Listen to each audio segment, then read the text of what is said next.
अस्सलाम वालेकुम। मेरे चैनल को सब्सक्राइब लाइक शेयर कर दें। हाँ, हाथ छोड़े मेरा। और इससे अपने हाथ छुड़वाते हुए बोलिए, ऐसे कैसे छोड़ दूँ? आरफीन ने गिरफ्त मजबूती। देखिए, ये बदतमीजी है। ऐसे किसी लड़की का हाथ पकड़ लेना। वो हाथ दूसरे हाथ से छुड़वाने की कोशिश करते हुए बोले, किसी लड़की का हाथ पकड़ना बदतमीजी है ना? लेकिन मैंने तो अपनी मनकू का हाथ पकड़ा है। वो उसकी कोशिश को नाकाम बनाते हुए दूसरा हाथ पकड़ लिया। देखिए, अगर आपने मेरा हाथ नहीं छोड़ा ना, तो मैं शोर मचा दूंगी। क्या बदतमीजी है कर रहे हैं। क्या आप बदतमीजी कर रहे हैं? वो हर कोशिश करते हुए बोली, देखो तो मैं आपको ओ ही रहा हूँ। तो हाँ, तो शौक से शोर मचाएं। अगर आप कहें तो मैं आपकी मदद करूँ शोर मचाने में। कितनी शराफत से तो बैठा था और आप कह रहे हैं बदतमीजी कर रहा हूँ। हाँ, अगर आप इजाजत दें तो मैं करके बता सकता हूँ। उसे शरारत से कहा, हाँ आप वो मुश्किल अपने गुस्सा कंट्रोल करते हुए बोली, हाँ मैं। वो बोला, नहायत तमीज़ और बदतमीज़ और वाहियात इंसान है। उसने दाँत पीसते हुए कहा, अच्छा और कुछ भी हो तो वो भी बता दें। वो यूँ बोला गोया भैया उसकी तारीफ़ करे। और नहायत रीठ और फ़ज़ूल भी हैं। उसने दाँत कुछ खिंचाते हुए कहा, उसका बस नहीं चल रहा था कि आरफीन को ही चबा डाले। यार आपने तो कुछ लिया ही नहीं, सब ठंडा हो रहा है। वैसे भी मुझे से लड़ने के लिए भी आपको एनर्जी की ज़रूरत। वो उसके आगे फ्राइज़ प्लेट रखते हुए बोला, गोया अब तक उनके दरमियान बड़ी दोस्ताना गुफ्तगू हो रही है। मुझे कुछ नहीं खाना, मुझे घर जाना है। नफ़ीम ने सर हिलाते हुए कहा, जब तक आप खाएँगी नहीं, मैं आपको जाने नहीं दूँगा। फिर भी मूवी को भी देखने जाना है। हैं? दोनों यहाँ से बोली, आप अजीब-सी जग्गी इंसान हैं। एक बार की बात समझ में क्यों नहीं आती आपकी? कब से मैं आपको कह रही हूँ मुझे जाने दें, एक तो बिलावजह बुलाया, अब दिमाग खराब कर रहे हैं और अब आप कह रहे हैं मूवी देखने जाना है। अजीब ही उल्टी खोपड़ी है। झुंझलाकर कहा। आफ़रीन ने दिलचस्पी से उसके तपा-तपा चेहरा देखा और हँस दिया। अब ऐसे को क्यों घूर रहे हैं? कोई लतीफ़ा नहीं सुना रही? हद हो गई। यहाँ मैं सीरियस बात कर रही हूँ और मोहतरम की भतीसी अंदर ही नहीं हो रही। उसे देखकर बुड़बुड़ाई, अच्छा ये जूस लें। आपका गुस्सा थोड़ा ठंडा। उसके गिलास उसकी तरफ बढ़ाया। जैसे ही उसे गुस्से में उसे झटका दिया, नतीजतन गिलास नीचे गिरा और आरफीन के कपड़ों को दागदार कर गया। ऐसी सूरत हाल में बिया जो गुस्से में थी फौरन ठंडी हुई। घबराकर आरफीन को देखा। अब उसे पता नहीं क्या कहेगा। वो खुद को कोसने लगी, क्या जरूरत थी इतना गुस्सा करने की? अब वो क्या करे? कस आई एम सॉरी, मैंने जानबूझकर नहीं, वो बस गलती से। उसे घबराकर वजह दी, इट्स ओके, कोई बात नहीं है। वो आराम से बोला, गोया उसे कोई फर्क नहीं पड़ा। इशारे से वेटर को बिल लाने को कहा। बिल पे करने के बाद दोनों वहां से बाहर निकले। आप जरा मेरा ये कोट और मोबाइल पकड़े, मैं वॉशरूम से अपनी शर्ट साफ करके आता हूँ। आरफीन ने अपना कोट और मोबाइल पकड़ाया और कुछ कहने का मौका दिए बगैर ही आगे बढ़ गया।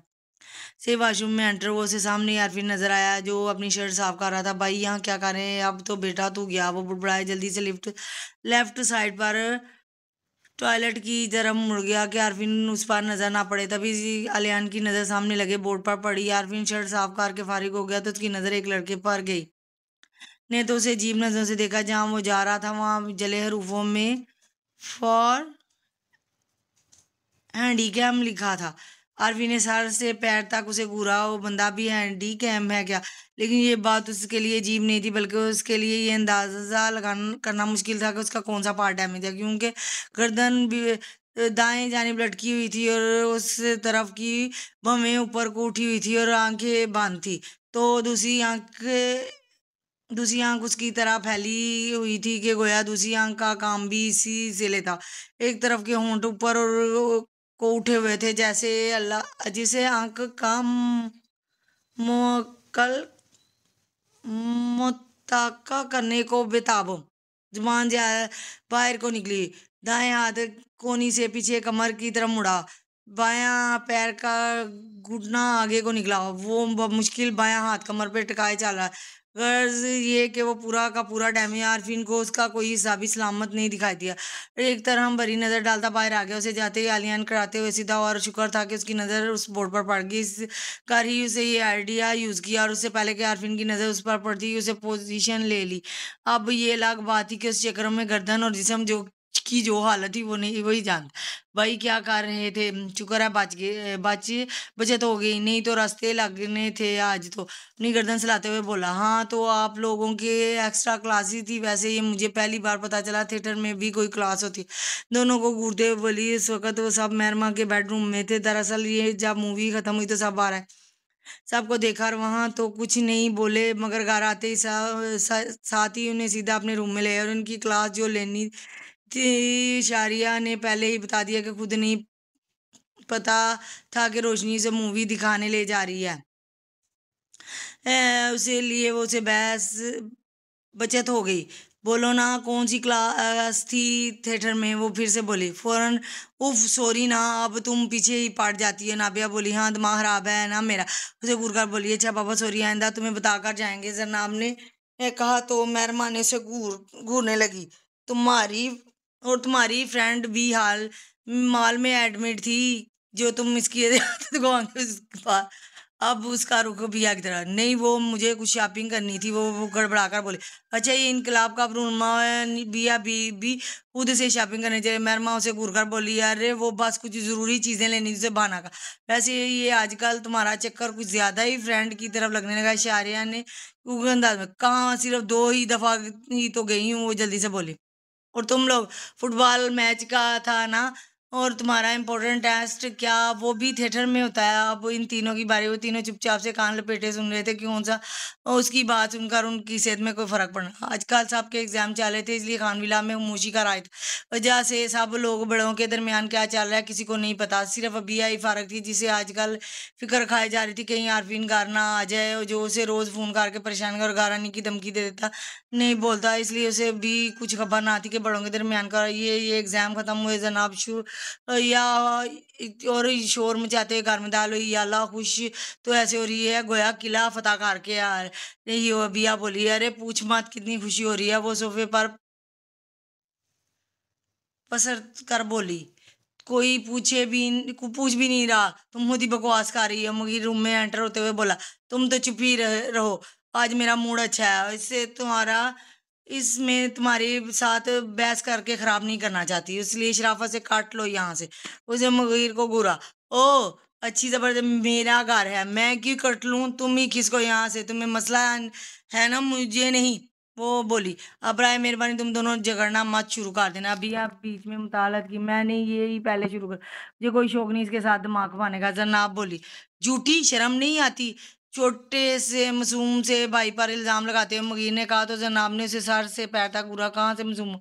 आप ऐसे घूर क्यों रही हो? अच्छा हाँ मैं हूँ ही इतना हैंडसम के सब मैस्मराइज हो जाते हैं। वो इतराते हुए बोला ओ वाह क्या जोक है, क्या है कि तुम हैंडसम हो, इतने सब मैस्मराइज हो जाते हैं। शक्ल देखी आपने? बड़ा आया खुद को हैंडसम समझने वाला। उसने कहा जल कुकड़ी कहेंगी जलती है मेरे हैंडसम से, अम्मी से कहकर नजर उतरवानी पड़ेगी। वो उसे चढ़ाते हुए बोला नजर वो भी तुम्हें, टेंशन मत लो, नहीं लगेगी क्योंकि तुम्हारा कलर ही इतना काला है, तुम्हें इसकी जरूरत नहीं है। उसे भी साबे भाग के बस बस अब तुम बताओ क्यों आए थे? इससे पहले कि मुगीर कुछ बोल कहता बिया बोल पड़ी अरे हाँ मैं इस मोटी के चक्कर में भूल ही गया, अम्मी कह रही हैं आप किचन में भाभी की हेल्प करें। गार्डे मेहमान आ रहे हैं, वो जना आपको घूरते हुए बोली। कौन मेहमान आ रहे हैं? उसने चौंक कर पूछा। आपको नहीं पता? शारिया आपकी और आपके ससुराल वाले। और बोली मेरे ससुराल वाले? उसने हैरत से देखा। हाँ आपके ससुराल वाले डेट फिक्स करने आ रहे हैं, वो मजीद बोला। किस किसकी? उसने फिर पूछा मेरी। वो बोला क्या मतलब? उसने हैरत से कहा अरे जाहिर सी बात है आपकी और शारिया आपकी की। वो झिंझलाकर बोला मेरी डेट फिक्स करने आ रहे हैं? उसने मनुका की तरह नहीं पड़ोसियों की, लगता है हमारे खुशी के दिमाग पर असर हो गया, कहकर चला गया। ओ वाह वाह सच्ची? तो ना हमारे खुशी के भंगड़े डाल। शादी की डेट फिक्स होगी, नेक्स्ट मंथ के सेकंड वीक में निकाह होना तय पाया। सब लड़कियां शादी की तैयारी में बिजी। अभी वो सब शॉपिंग करके उस पर तबसरा कर रही थी जब हमती शारिया रूमदार वो आज ना उनके साथ नहीं गई थी। क्या हुआ? तुम कौन से मैराथन में हिस्सा ले रही थी जो यूं भाग रही है? मेहरमा ने कहा अरे पूछ मत, ऐसी खबर लाई हूँ कि ना तुम सब हिलकर रह जाओगे। वो हमते बोले ये तुम्हें इतनी सुन गुन लेने की आदत क्यों है? अबिया को उसकी इस हरकत पर बड़ा ताव आया था। अच्छा वो सब छोड़ो, ये बताओ कि बात है जो सब हिल गए। नाम ने बेताब से अरे बहुत बहुत बहुत ही बड़ी खबर है, ऐसी थोड़ी बताऊंगी। उसने नखरे दिखाए। रहने दो, अभी 5 मिनट बाद ये खुद ही बताएगी। उसके अंदर इतना स्टेमिना ही नहीं कि कोई बात ज्यादा देर तक अब छुपा सके। बिया बड़े आराम से बोली। अब खैर ऐसी भी कोई बात नहीं, लेकिन खैर मैं तुम लोगों को बता देती हूँ। बोली तो बिया ने वह जताती हुई निगाहों से देखा कि मैं ना कहती थी ज्यादा देर कोई बात छुपा नहीं सकती। हाँ तो सुनो, खबर ये है कि मेहरमा की शादी भी हम लोगों के साथ होगी, और लड़का तो मेरे ख्याल से सबको पता है। दाद में पुलिस की बात सुनकर मेहरमा नफी में सारा लाठी गाश खाकर गिर गई। लगता है हमारी खुशी की मोहतरमा बेहोश हो गई। भैया अबिया ने देखते हुए बोला, यूं बेदम सी पड़ी थी, गोया कोई बहुत ही सदमे वाली खबर हो। जनाब जरा पानी तो ला, शारिया ने बोली। क्यों? उसने हैरत से पूछा। मुद्दमा को होश में लाना है। वो सुनते ही मेहरमा की एक झटके से उठ खड़ी है। अरे वाह, बड़ी जल्दी होश आ गया, वरना मुझे लगा कुछ ना कुछ तो करना पड़ेगा। यानी कहा, ये जो तुमने बकवास की इसका क्या मतलब? इशारिया ने इशारिया से पूछा। कितने साफ लफ्जों में बताया है, लेकिन अगर तुम भी से सुनना चाहती तो बता देती कि हम लोगों के साथ तुम्हारी भी शादी होगी। बस यहाँ एक बार फिर सुना चाहती है। वो बोली, कुछ भी ऐसे कैसे हो सकता है? अभी मेरी स्टडी बाकी है। उसे अचानक कैसे? उसे बेयकीनी से कहा। क्यों नहीं हो सकता? कोई नन्ही काकी नहीं है, वैसे भी अभी सिर्फ निकाह होगा, रुखसी तुम्हारी स्टडी के बाद। शारिया ने बताया तो उसे जरा सुकून हुआ। लेकिन ये तो बताया ही नहीं, लड़का कौन है? बिया ने पूछा। तो सब मुंतजिर निगाहों से शारिया को दे। वो बता तो अभी सब जानते हैं कौन है, ड्रामा ये अंदाज में कहकर चुप हुई।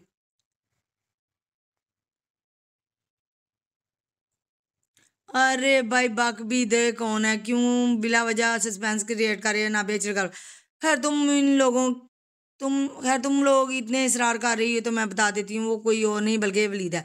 बात मुकम्मल करके उन्हें देखा जो नासमझी से देख रहे थे स्वाय मेहरमा के, जो वलीद का नाम सुनकर फ्रीज हो गई। मगर जैसे ही उसकी बात समझ आया में आई तो वो सब मारे खुशी से भंगड़ा डालने लगी। जब सब लोग खुश हुए हो चुके तो उनकी नजरें साकित खड़ी मेहरमा पर। अब उसे क्या हुआ? जनाब ने लगता है बच्ची ने दिल पर ले लिया हो, या खुशी कुछ ज्यादा ही हो रही है। नाबिया बोली, वाह यार, कितना ज्यादा मजा आएगा। 3 3 शादियां। अरे शाजिया या पुरजोश होकर बोली, भाई मैं तो ये सोच लिया है कि किसी फंक्शन में क्या पहना है।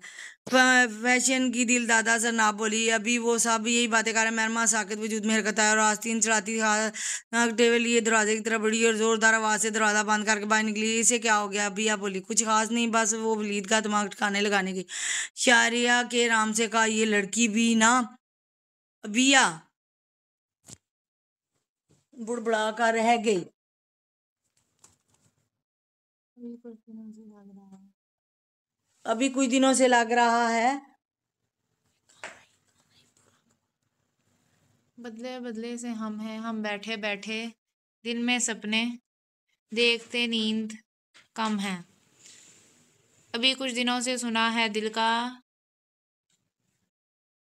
प्रो भी कुछ नया है। कोई राज कम वक्त है छुपाया, छुपाया खुदा ही जाने किया गया है दिल बेशक मेरा इसे प्यार हो गया है। अभी कुछ दिनों से मैं सोचता हूँ कि दिल की थोड़ी सी सुन लूँ, यहाँ रहने आएगी दिल, सजा लूँ मैं ख्वाब थोड़े से बुन लूँ। वो आने के सामने खड़ा अपने बाल ब्रश करते हुए गुनगुनाता। तभी ड्राम की आवाज के साथ दरवाजा खुला। एक पल के लिए उसका हाथ रुका। आने वाले को देखकर वो फिर से मसरूफ हुई। मैं ये क्या बकवास सुनी हो? चीखी, तुम्हारे कान हैं, तुम्हें पता होगा तुमने क्या बकवास सुनी है। मुझे क्या पता? उसे कंधे उचका कर प्लीज, मैं सीरियस हूँ। नहायजब से बोला। हाँ तो मैंने कब कहा तुम जो कर रही हो? उसे अपनी आवाज पहनते हुए कहा। सच सच बताओ, ये खुराफात तुम्हारी ही फैलाई हुई है ना? वो दांत पीसते हुए बोली। मुझे क्या पता तुम किसकी बात कर रही हो? साफ अनजान बना। ज्यादा बनने की जरूरत नहीं, मुझे पहले ही तुम्हारी नीयत में फतूर लग रहा है। जरा जो शर्म आई हो, अपने ही घर की लड़की पर बुरी नजर। उसने वलीद को शर्मिंदा करना चाहा। वला हौला वला को तक क्या बोल रही हो तुम? मुझे नहीं पता मैंने किस पर बुरी नजर रखी। हाँ बोलो वलीद ही क्या जो शर्मिंदा? अब मेरे सामने ज्यादा बनने की जरूरत नहीं, समझे तुम? मुझे पता है मैं इतनी हसीन और नेक लड़की हूँ कि नजर हटाना मुश्किल है, लेकिन इसका ये मतलब नहीं कि तुम मुझ पर ही बुरी नजर रखे शुरू कर दो। उसे जरा अतराते हुए कहा, ओए क्या कहा तुमने? हसीन और नेक, वो भी तुम? जगह लगाते हो और नहीं तो क्या? तभी तो तुम मुझसे शादी करने चाहते हो, लेकिन अफसोस के मैं तुम जैसे लोफर से शादी करने को बिल्कुल भी नहीं चाहती। उसने गुस्से से कहा। खुशफहमी की कोई इंतहा हो गई ना तुम पर आके ही खत्म हो गई। सच में यार, हद होती है खुशफहमी की भी। वो बोली, तो फिर मुझसे शादी के लिए मरे क्यों जा रहे हो? उसने कहा। व्हाट? तुमसे शादी के लिए मरा जा रहा हूँ? वो भी मैं? दिमाग ठीक है तुम्हारा? वो अच्छा उछला। तो फिर तुम्हारे कान पट्टी पर बंदूक रखकर तो पूछने नहीं होगा चची ने, तुम ही ने अपना ठरकीपन दिखाया होगा। वो उसे कहा, तुम्हें मैं शक्ल से पैदा लगता हूँ, दिखाई देता हूँ, जो खुद ही अपने पैरों पर कलाड़ी में बल्कि कलाड़ी पर डांस करना। नहायत संजीदगी से बोला, क्या मतलब तुम्हारी बकवास का? उसे घूरते हुए बोली, अरे क्या बताऊं मैं तुम्हें, मुझे गरीब के साथ जुल्म पूछो मत। अम्मी ने किस तरह ब्लैकमेल किया कि मैं उनके आगे मजबूर हो गया, वरना तो मैं इतना बेवकूफ तो हरगिज नहीं जो खुद ही अपने मुस्तकबिल बर्बाद करूंगा। बेचारगी से बोला, ये जो अपने ड्रामे है ना, तू किसी और को दिखा ना, हम समझे तुम, मैं तुम्हारी फालतू एक्टिंग से मुतासर होने वाली नहीं। जितने ड्रामेबाज तुम हो ना, मुझे अच्छी तरह से अंदाजा। उसने वलीद को यूं घूरा, गोया कच्चा ही चिपा लेगी। ओ वाह, अच्छा जबरदस्ती है। मैं बेचारा गरीब इंसान, वो दोनों तरफ से सुनूं। इधर इनकार करने पर अम्मी ने अच्छी खासी झाड़ पिला दी, और इधर तुमने लग पूछताछ शुरू कर। या अल्लाह, मुझे गरीब पर बंदे पर रहम फरमा। वो ऊपर की तरफ देखते हुए दुआ अंदाज में बोला, बंद करो अपनी नौटंकी, मैं तुम्हें अच्छी तरह जानती हूँ, समझे? जितने ठरकी तुम हो ना, अंदाजा है एक नंबर के नजरबाज हो। उसने घुरा कर, या अल्लाह, तुम देख रहा है ना तू, ये ना तेरे मासूम बंदे पर कितने इल्जाम लगाए जा रही है। इसी तरह बोला, तुम कुछ भी कर लो, मैं तुम्हारे से शादी नहीं करने वाली। ये बात अपने दिमाग में बिठा लो। गुस्से से कहती से वॉकआउट कर गई। उसे जाने बाद वलीद ने बेख्तियार सुकून की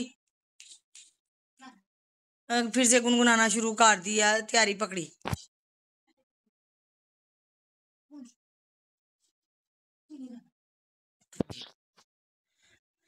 वो मैंने पूरी पढ़ लीजिएगा। मैंने आपका क्या बिगाड़ा है जो आप मेरे पीछे पड़े हैं? वो बेचारगी से बोली, ये पूछे क्या नहीं बिगाड़ा? वो दूसरी तरफ से कहाँ गया?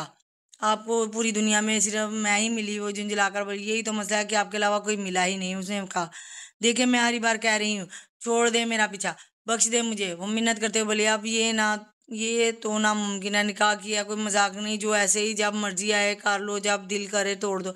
जरा संजीदगी है बस, बहुत बर्दाश्त कर लिया मैंने आपको। लास्ट टाइम कॉल किया है आपने, उसके बाद मैं आपकी कोई बात कॉल नहीं रिसीव करूंगी, और वैसे भी मेरी शादी हो रही है, इसलिए खुदा हाफिज। और खबरदार जो दोबारा कॉल किया तो करती हुई कॉल डिस्कनेक्ट कर दी। अब गहरी गहरी सांस देती खुद को रिलैक्स कर इतनी के मोबाइल फिर से रिंग करने लगा। उसने देखे बगैर ही कॉल काट दी, क्योंकि उसे पता था कि दूसरी तरफ कौन।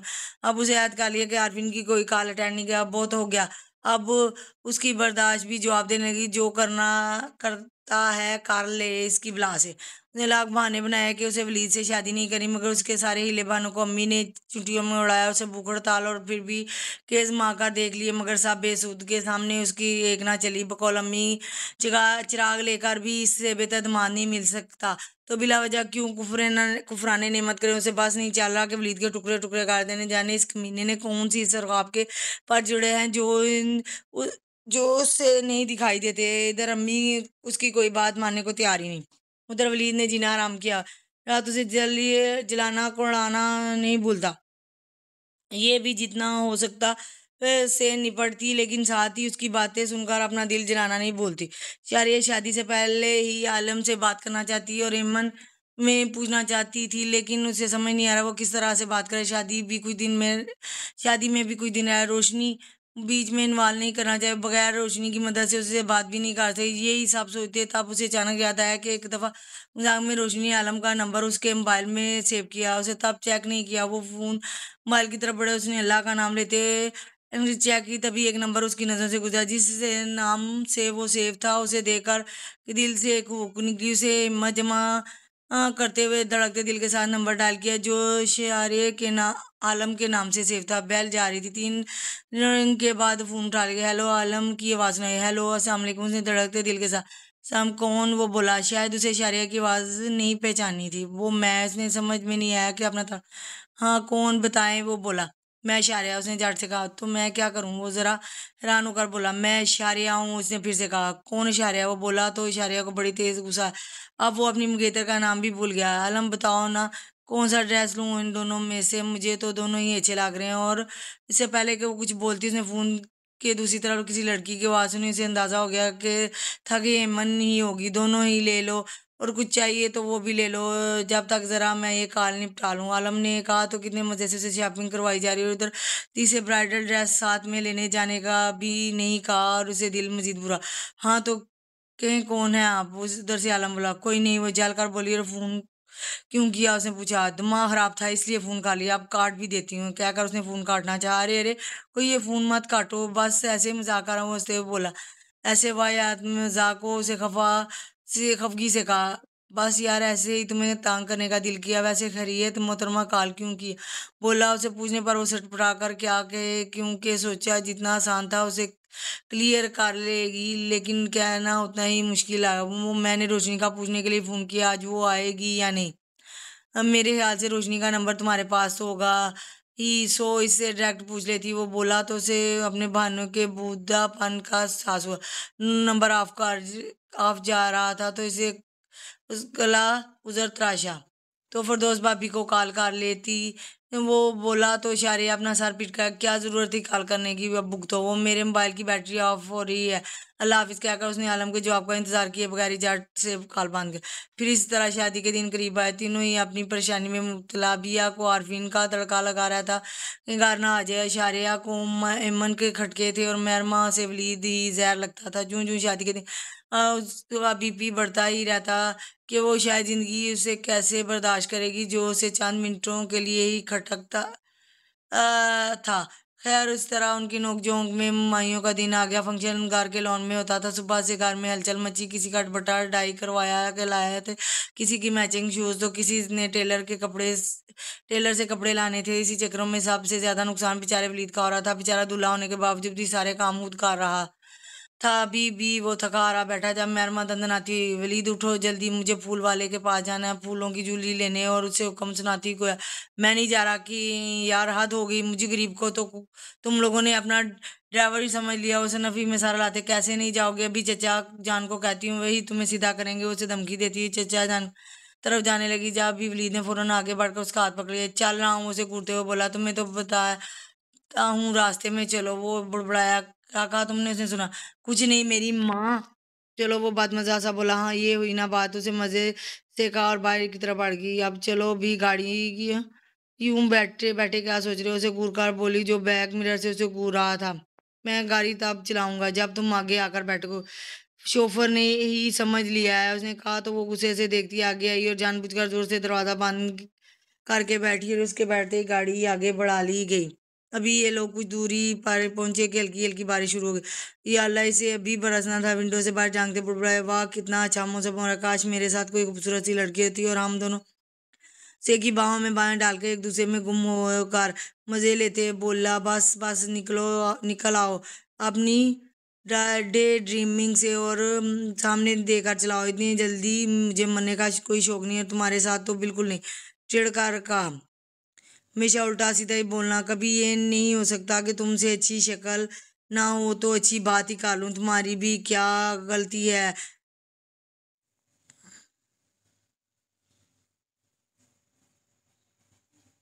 अब जो दिल में होगा वही जुबान पर होगा। वो अफसोस से सारा लाते हुए, तुम अपना गटर मुंह बंद रखो। तुम्हारे हक में बेहतर है, उसे गुस्से से कहा और उसके मजीद बकवास बजने के लिए म्यूजिक ऑन किया।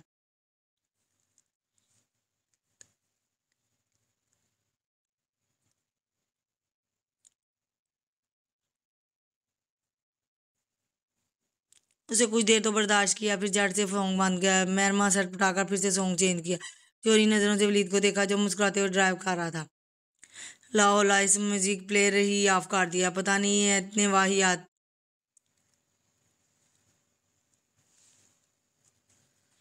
वाहियात सॉन्ग क्यों आ रहे हैं। थोड़ी देर तक वो खामोश रही, फिर वलीद ने खुद ही म्यूजिक प्लेयर ऑन करके सॉन्ग सेट किया और साथ ही गुनगुनाने लगा। मोहब्बत बरसा देना तू सामन आया है, तेरे और मेरे मिलने का मौसम आया है। मोहब्बत बरसा देना तू सामन आया है, तेरे और मेरे मिलने का मौसम आया है। सबसे छुपा के तुझे सीने से लगाना है, प्यार में तेरे हद से गुजर जाना है। इतना प्यार किसी पे पहली बार आया है। वो गाना वो गाए बगाए खुद पर उसकी नजरें महसूस कर रही थी और दिल ही दिल में उसको कोस रही थी। कमीना ठरकी नजरबाज। मोहब्बत बरसा देना तू सामन आया है, तेरे मेरे मिलने का मौसम आया है।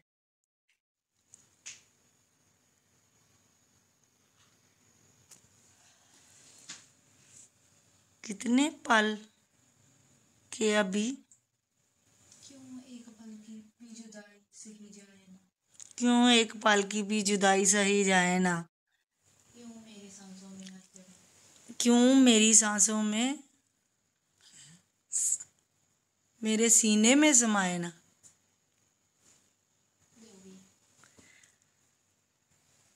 आ जाना तू मेरे पास, दूं मैं इतना प्यार, दूंगा इतना प्यार मैं, कितनी रातें गुजारी हैं तेरे इंतजार में। कैसे बताऊं जज्बात है ये मेरे, कैसे बताऊं खुद से भी ज्यादा तुझे चाहूं, जज्बात ही है मेरे, मैंने खुद से भी ज्यादा तुझे चाहा। नजरों से वो कुछ गानों के बोल से वो थोड़ी नर्वस हो रही थी और कुछ वो भी बहरहाल, लेकिन फिर भी उनका कुछ दोनों का कुछ दिनों में निकाह था। वो लाख इनकार थी उस रिश्ते से, मगर उसकी हकीकत को जुटलानी ही थी।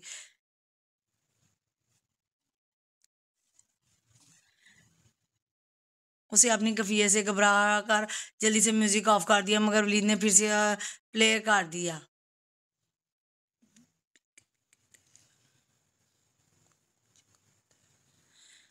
पूरी पढ़ ले।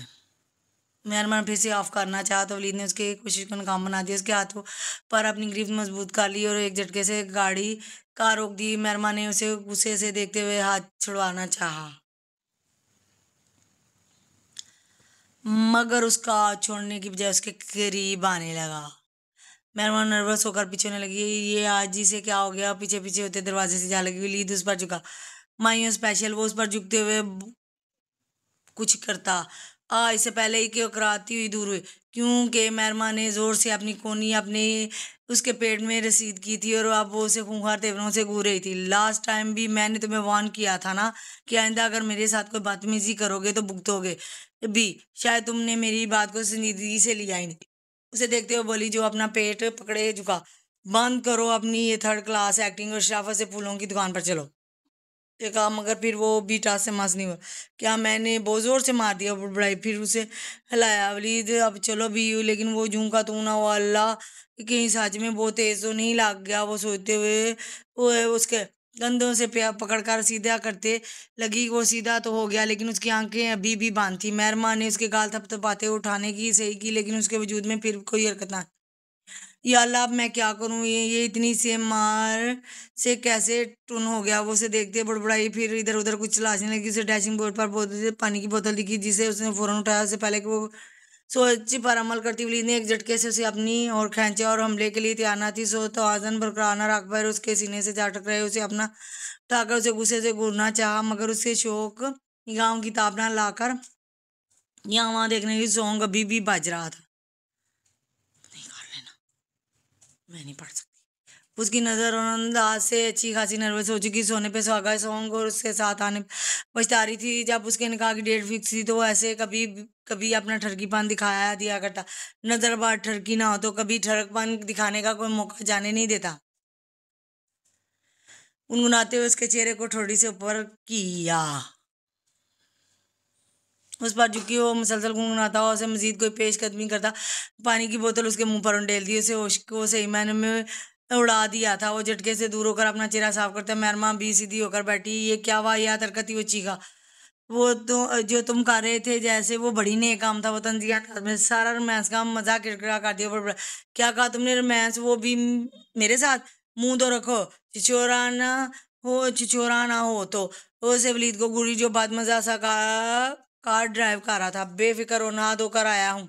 जो कसर रह गई थी वो तुमने पानी फेंक कर पूरी कर। वो दांत कोसते हुए बोला, मुझे इसे कर नहीं, लेकिन अगर आइंदा अगर तुमने मेरे साथ कोई फजूल हरकत की करने की कोशिश की ना तो याद रखना कभी रोमांस जानने के लायक नहीं बचोगे। मेहरमा उसे वार्न किया। यार अब तो हद करती है, शादी तुमसे करूंगा, मैंस भी तो तुमसे ही बिगाड़ूंगा ना। अब उसे लिए तो किसी और को हायर करने से रहा, पगार पार्किंग में लगाते हो तुम। नहायत ही बेहुदा इंसान फजूल गोया के सिवाय तुम्हारे मुंह से कोई ढंग की बात नहीं निकल सकती। वो गुस्से से कहती कार से उतरी, फिर उसके अपने को एंजॉय करता, कार लॉक करते गुनगुनाते हुए उसके पीछे आया। शाम हो चुकी थी और कुछ देर में माइयों की रस्म शुरू। शामियाने लॉन में लगा दिया गया था और उसके बीच ही स्टेज में बनाया गया था और इस बीच बड़ा सा झूला डाला गया, गेंदे और गुलाब के फूलों की लड़ियों से सजाया। झूले के तराब में तख्त लगाए गए जिनके आसपास येलो और ऑरेंज कलर के गाउन तकिए सलीके से सजाया। फूलों की पत्तियों किसी रास्ते की टेंट से लेकर स्टेज तक बिछाई गई।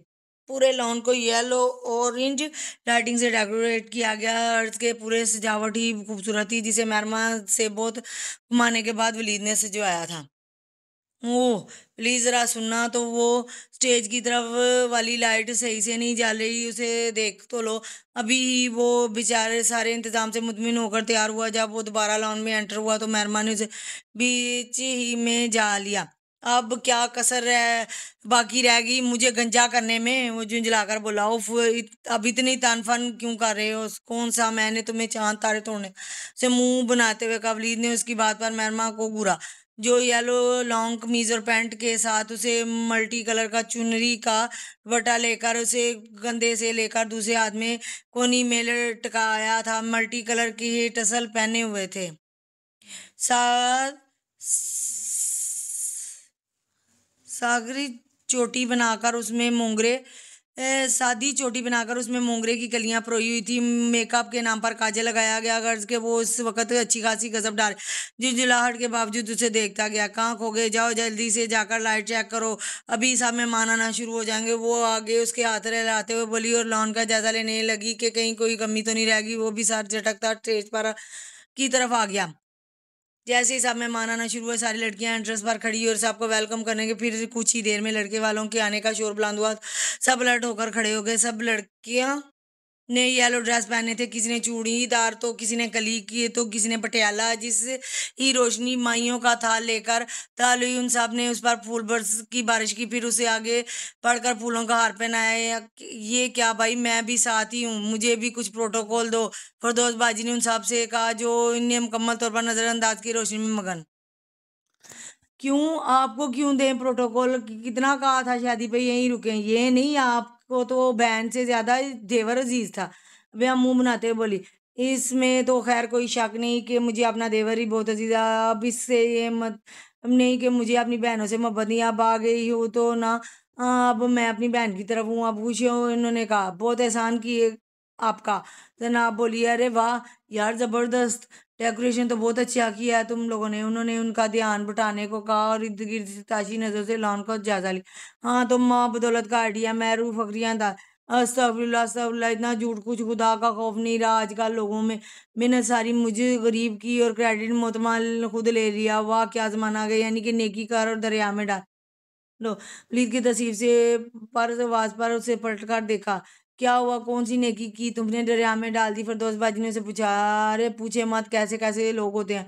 ये जो आपने इतनी खूबसूरत डेकोरेशन देख रही है ना, ये सब मेरी मेहनत का नतीजा है। उसने चालक काला जवाब। ओ अच्छा, सच में खूबसूरत लागने लगता है, बहुत मेहनत की है तुमने। उन्होंने इस्ताशी नजरों से, अच्छा अब चलें, शुरू करें। यहाँ यहाँ यही खड़े बातें करनी है? मैरमा मुंह बनाते हुए बोली। वो तो सब स्टेज की तरफ बढ़ गए। ओ मसूब, तुम कहाँ चले? वलीद को भी स्टेज की तरफ जाते देखकर बोले, तुम्हें से मतलब? उसने कहा, हाँ जी, क्योंकि ये फंक्शन हालस लेडीज का है और मेरे ख्याल में आपका शुमार इसमें नहीं होता। वो दांत पर दांत पीसते हुए जमाते बोली, वाह ये तो भी अजीब असूल है, गधों की तरह सुबह से लगा हुआ हूँ फंक्शन के चक्रों में और तुम कह रही हो कि ये सिर्फ लेडीज फंक्शन। उसे तान कर कहा, हाँ तो ये सिर्फ लेडीज के लिए है। ये शराफत से 9-2-11 हो जाए। उसे बाहर का रास्ता दिखाते हुए बोली, मैं तो नहीं जा रहा, तुमने जो करना कर लो, इसने कहा और स्टेज की तरफ जाने लगा। चची से देखें, ये कह रहा है ये भी लड़कियों के साथ इस फंक्शन में नाचे गाएगा। सामने से आती चची से, वलीदी ये क्या बचपना है, चलो जाओ। डांट डपटा। उसकी बात पर उसे गुस्से से मैरमा को घूरा। बाहर जाने लगा। जो मुस्कुराती उसे देख रही थी। तुम्हें तो मैं बाद में देखूंगा, वो बड़बड़ाया। आलम की तरफ से रोशनी और फिरदौस भाभी आई थी और अरफीन की तरफ से कोई नहीं आया। अब दोनों दुल्हनों को लाने की बारी। सारी लड़कियों ने फूलों की चादर की छांव में उन्हें स्टेज तक लाई, फिर उन्हें झूले पर बिठाया और क्या रस्म शुरू की गई। पहले सब सुहागने इन्होंने तेल और उनकी पेशानी पर लगाकर हम दुल्हन की पेशानी से टकराया। कहते हैं इस रस्म के जरिए सब सुहागने अपनी खुशकिस्मती उनके अंदर डाल देती हैं। फिर उसके बाद सारी कुंवारी लड़कियों की बारी ने अपनी पेशानी दुल्हन की पेशानी से टकरानी है। रवायत के मुताबिक इस तरह इनकी शादी जल्दी हो जाती। एक सेकंड, ये कब हुआ? ये वाकया कब हुआ? ये तो तुम किस खुशी में वहां कोने में छुपी खड़ी हो? फरदौस भाभी ने मैरू को कोने में खड़े देखते हुए कहा। अच्छा आना, तुम्हें क्या जरूरत? तुम्हारा तो वैसे भी निकाह होने वाला है, उन्होंने जैसे याद करते हुए कहा। उनकी बात पर तो वो अच्छी खासी बात मजा हो, इसलिए तो वो मायूं भी नहीं बैठी थी, वरना अम्मी तो यही चाहती थी, लेकिन उसने साफ मना कर दिया कि अभी वो निकाह के लिए राजी, इतना ही काफी है। वैसे भी जब रुखती होगी तो सारी रस्में तो होनी ही है, तो वो क्यों अपनी खालाओं की शादी का मजा खराब करती। अब अगली रस्म की बारी, जिसमें हर कुंवारी लड़की को एक मुट्ठी के कटोरी उठानी थी जिसके अंदर मिठाई थी, और दुल्हन से खोलते ही फिर जिस कलर की मिठाई निकलती उससे अंदाजा लगाया जाता कि किसकी शादी कब होगी। यार जनाब, तुम्हारी तो पिंक कलर की मिठाई, इसका मतलब 4-5 साल तो कहीं नहीं गए तुम्हारी शादी में। जुएरिया बोली। कुछ भी, इतना बुढ़ापे में शादी नहीं करूंगी मैं, वो दहलकार बोली। वाह जी वाह, बड़ी जल्दी है मोहतरमा को, लगता है नानी से कहकर बात चलानी पड़ेगी। नाबिया बोली। और नहीं तो क्या, मगर ऐसी किस्मत कहाँ हम गरीब। मजनू ये अफसोस से बोली। क्यों भाई, कहीं को गड़बड़ है क्या? जुएरिया ने पूछा। अब खैर मैं इस टाइप की लड़की नहीं हूँ, लेकिन मुझे शादी का बड़ा शौक है। मेरा बात चले तो मैं अभी शादी कर लूँ। वो पुरजोश लहजे में और साथ ही जोर से कराई, क्योंकि नानी का जोरदार धमुका पीठ सेक चुका था। उन्होंने इस बात सुन ली थी, तभी मौका महल देखे बगैर उसकी इज्जत अफजाई करके दी। दोनों नानियों को देखकर पहले ही खिसक चुकी थी उनकी तोता चिशमी, पर वो उन्हें कोस कर रह गई। अब ढोलक शुरू होने लगा और दुल्हन को बड़ी बूढ़ियां अपटन लगा रही थी। रोशनी ने इशारिया को शरारती अंदाज में देकर ताल लगाई।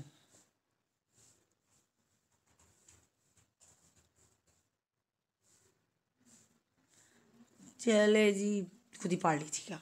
मेहरमा क्यों चुप रहती, वो भी शुरू हो गई। तभी अचानक वहां आलियान और बिलाल आ रहे। उससे पहले कि कोई कुछ बोलता, रोशनी के साथ बैठकर वो ढोलक लेकर शुरू हो गई। जनाब जो जवेरिया और नाबिया ने भी कमर कस ली। पहले रोशनी अकेली थी, मगर अब उनके साथ ये दो भी शामिल हो गए, जिस पर उन्हें गुस्सा आ रहा था। जनाब ने ताल मलाई। अबे यार, ये तो साफ साफ चीटिंग है। आलम ने कहा। तुम इसमें क्या कर सकता है? वलीद ने बोला। लेकिन यार कुछ ना कुछ तो करना पड़ेगा। आरफीन ने काफी का सिप लेते हुए कहा। हाँ वलीद, मेहरमा से बोल के देख, शायद बात बन जाए। आलम जोश होकर बोला। पुरजोश, इसने मुझे बाहर निकाला है, इसके लिए कोई चांस नहीं। वो बुरा सा मुंह बनाते हुए बोला।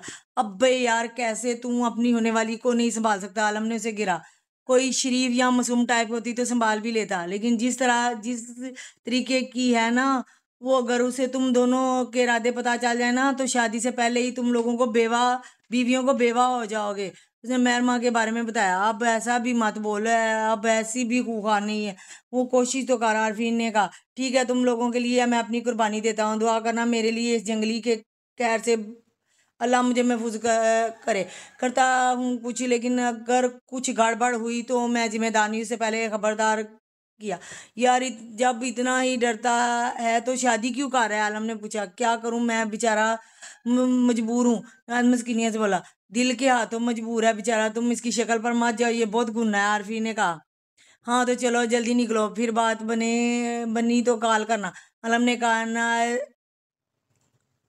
अनादिल खान मायूं स्पेशल पार्ट 2। तुम लोग यहाँ क्या कर रहे हो? गाना खत्म होने के बाद जनाब ने आलियान को घूरते होगा। दुख दिख नहीं रहा, गाने गा रहे थे। बोला। अच्छा अभी तो गाने गा रहे थे क्या? उसे मसनूई हैरत से। क्यों तुम्हें क्या लगा? वो पूछेंगे। मुझे लगा शायद कोई मरासी चंदा जमा करने को दूसरे को गानों पर जुल्म कर रहे हैं। उसे तंजिया अंदाज में। व्हाट, तुमने मुझे मरासी का बिल बुलाया? अब जार है, मरासी को मरासी कहूंगी ना। और अरिजीत सिंह या आतिफ असलम तो कहने से रही। उसने इत्मीनान से कहा। चल बिलाल, आज तू इन लड़कियों को बता ही देते हैं कि हम लोग भी किसी से काम नहीं। बिलाल के कंधे पर मारते बोला तो जवेरिया को देखते हुए किसी और ही जहाँ की सैर कर रहा था। आहा, तुम लोग बहुत ज्यादा हैं, हम लोग ज्यादा हैं। हाँ, अलियान जोरदार वार से हकीकत की दुनिया में कदम रखते हुए बड़बड़। अब्बे गधे, क्या बोल रहा है? मैं कह रहा हूँ आज हम इन्हें बता देते हैं हम भी किसी से काम नहीं। उसे एक दुबक लगाते हुए बोला, हाँ हाँ देख लेंगे, तुम लोगों को भी लूजर ही रहोगे हमेशा। जुएरिया कमर पर बटा कसते हुए बोली, इतनी देर में मार और मुगीर भी आ गए, वो लोग भी आलियान लोगों के साथ शामिल हो गए। उधर आलियान ढोलक लेकर शुरू हुआ। मुझे नहीं आते इतने मजेदार गाने से देखकर तो उधर नाप से लगी, जानबूझकर उसे देख रही थी, वो क्यों खामोश रहती, उससे भी ताक खींचा तानी में। अब दफा बिलाल जोश चढ़ा जो ज्वेरिया के ट्रास से निकल आया, इसलिए अब अकल ने थोड़ा काम करना शुरू किया, नहीं तो आलियान उसकी बैंड बजा देता और लहरा लहरा के कर गाने कम चिढ़ाना ज्यादा लगा हुआ था। मगर ज्वेरिया ने जल्दी उसका जोश ठंडा किया और घूरते हुए गाने लगी। दोनों का मुकाबला बराबर का हो रहा था। तभी वलीद ने एंट्री मारी, जिसे मेहरमा ने फौरन बाहर का रास्ता दिखाया, मगर वो उसे नजरअंदाज करते आगे आया और आलियान लेकर उसे मेहरमा को शरारत में देखते हुए तान ली।